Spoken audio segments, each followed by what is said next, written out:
আসসালামু আলাইকুম ওয়া রাহমাতুল্লাহি ওয়া বারাকাতুহু।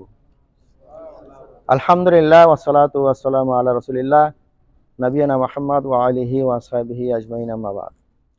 সম্মানিত ভাই বন্ধুগণ, আপনারা জানেন যে আমরা প্রতি জুমার নামাজের পরে এখানে ক্লাস করি বা দর্স নেই, কোরআন হাদিসের আলোচনা শুনি।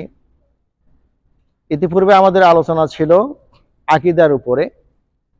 আকীদার কোর্স আমাদের শেষ হয়ে গেছে, ইনশাআল্লাহ শীঘ্রই আপনারা সার্টিফিকেট পেয়ে যাবেন। আকীদার পরে দ্বিতীয় নম্বর কাজ হলো নামাজ। নামাজ আমাদের পড়তে হবে, যেটা দৈনন্দিন 5 ওয়াক্ত নামাজ পড়তে হয় আমাদের জন্য। 5 ওয়াক্ত নামাজ পড়তে হবে, কোনো মানুষের জন্য এই নামাজের মাপ নেই বা ছাড় নেই। তো নামাজের আগে আমাদের কি করণীয়? ওযু করতে হবে। নামাজের আগে কি করতে হবে ভাই? ওযু করতে হবে। তো আমাদের এখন আলোচনা চলবে প্রতি জুমার পরে ওযু এবং নামাজ সম্পর্কে। আজকে ওযু সম্পর্কে কয়েকটি ধারণা আপনাদেরকে দিব।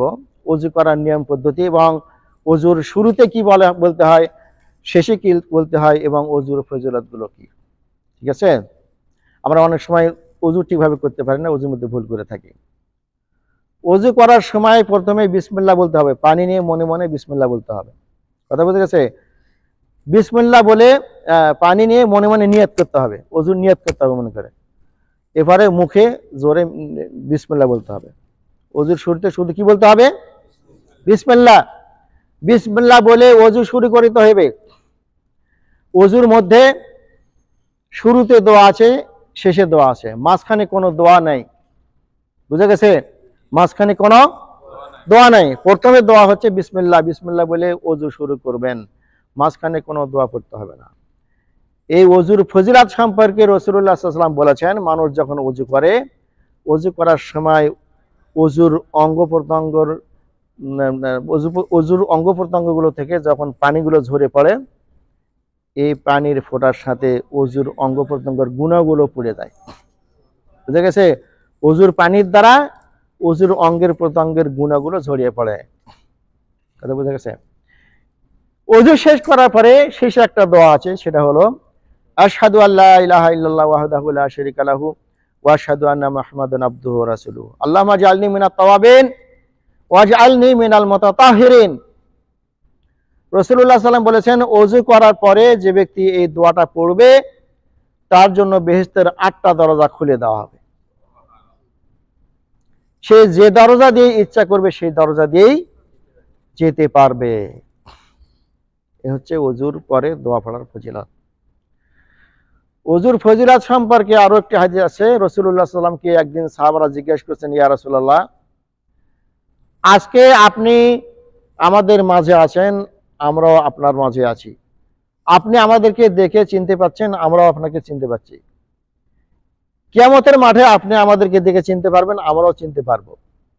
কিন্তু এরপরে যে সমস্ত মানুষেরা আসবে, আমার পরে যারা আসবে, আপনার পরে যারা আসবে, আপনার ইন্তিকালের পরে যে সমস্ত উম্মতেরা আপনার আসবে, এরা কিয়ামতের মাঠে আপনাকে কিভাবে চিনবে?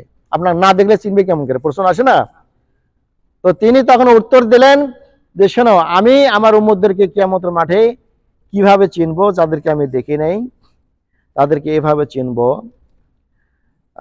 তখন একটা উদাহরণ দিলেন যে, মনে করো বিরাট একটা ময়দানে, খোলা ময়দানে অনেকগুলো মানুষের উট আছে। লাল উট, সাদা উট, কালো উট, বিভিন্ন ধরনের উট আছে। এই সমস্ত উটের মধ্যে থেকে একজন মালিকের উট আছে, কিছু উট আছে, সেটা হচ্ছে সাদা উট। তো অসংখ্য উটের মধ্যে থেকে এই সাদা উটের মালিক তার উটগুলো দেখে চিনতে পারবে কিনা যে এগুলা আমার উট, এলা আমার উট? জবাব কি হবে? পারবে, তাই না?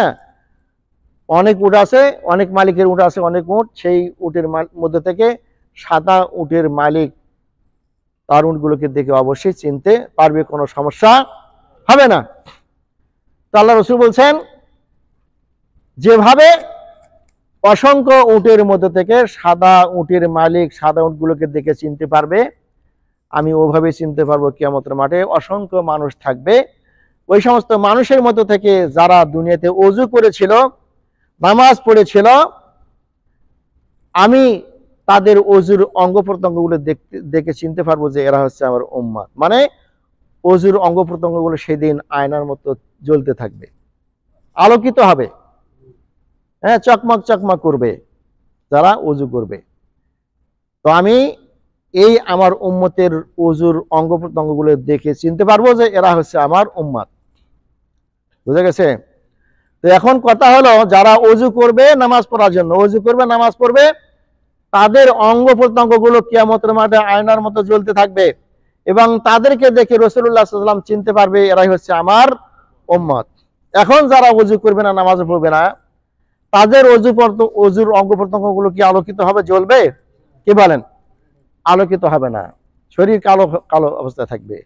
তাদেরকে আল্লাহ রাসূল দেখে চিনতে পারবে না যে এরা আমার উম্মত। বুঝে গেছে ভাই? তাহলে আমরা কিয়ামতের মাঠে আল্লাহ রাসূলের কাছে উম্মত হিসাবে পরিচয় দিতে চাই না না চাই? আমরা সবাই চাবো যে আল্লাহর রাসূল সাল্লাল্লাহু আলাইহি ওয়াসাল্লাম যেন আমাদেরকে কিয়ামতের মাঠে আমাদের দেখে চিনতে পারে।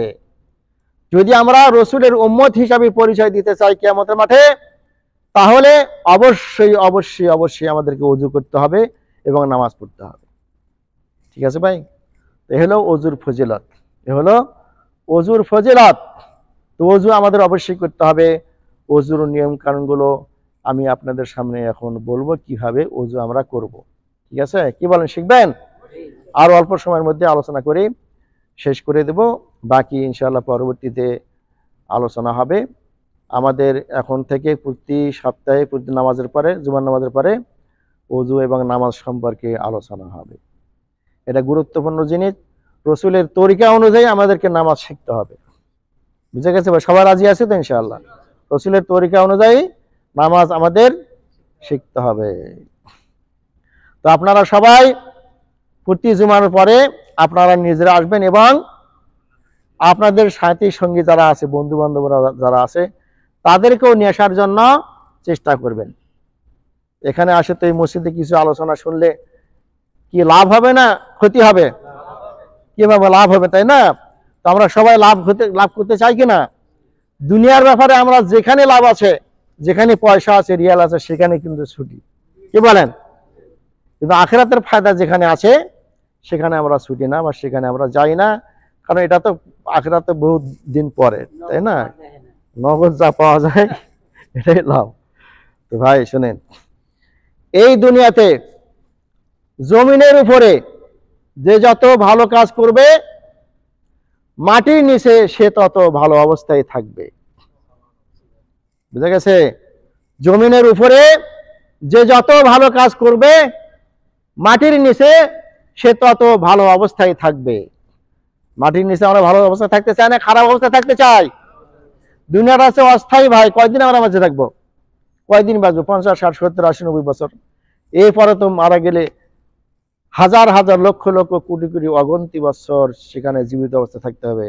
আর কোনো সেখানে মৃত্যু নেই, আর সেখানে মৃত্যু নেই। কাজেই আমাদেরকে সহিভাবে নামাজ পড়তে হবে, সহিভাবে ওযু করতে হবে, নামাজ 5 ওয়াক্ত পড়তে হবে, যাতে করে আমরা মাটির নিচে সুখে শান্তিতে থাকতে পারি। আল্লাহ যেন আমাদের সবাইকে সে তৌফিক দান করেন, আমরা যেন সঠিকভাবে ওযু করতে পারি, 5 ওয়াক্ত নামাজ যেন দৈনন্দিন পড়তে পারি। যে কয়দিন বেঁচে আছি সেই কয়দিন যেন নামাজ পড়তে পারি। মারা গেলে তো নামাজ পড়তে হবে না। কি বলেন, হবে? মারা যাওয়ার পরে নামাজ আছে? আর নামাজ নাই। মারা যাওয়ার পরে হ্যাঁ আমল বন্ধ হয়ে যাবে। যে আমল যে করলেন দুনিয়াতে, এর ফায়দা শুধু পাবেন। হ্যাঁ, এর ফায়দা আপনি উপভোগ করতে পারবেন। দুনিয়াতে যে গাছ গজালেন, গাছ করলেন, যে যেরকম গাছ মানে বুনবে বা লাগাবে সেরকম ফল সে পাবে। ভালো কাজ করলে ভালো ফল পাবেন, খারাপ কাজ করলে খারাপ ফল পাবেন।